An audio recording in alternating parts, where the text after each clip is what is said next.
aka, xudo xolasa juda ham mayin va silliq.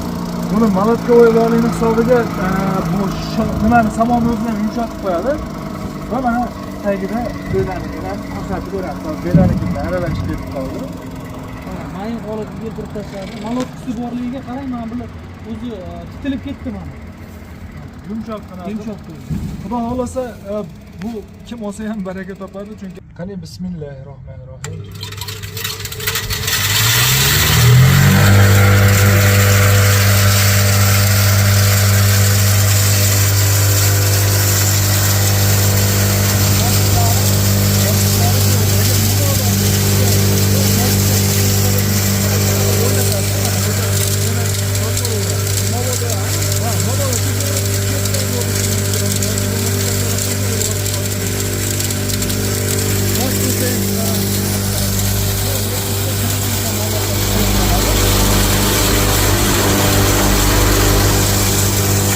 Qarshlar bu.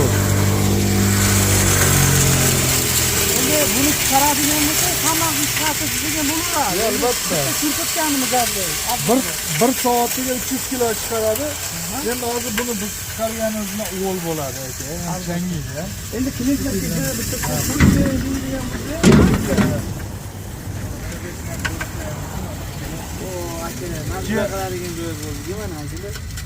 Gravinkamiz yana bitta qulayligi o'tkir aka, mana shu ichiga don chiqarayotganimizda don tiqilib qolmaydi, pastga oqib tushib ketadi, chunki tagrog'idan qaytarilgan.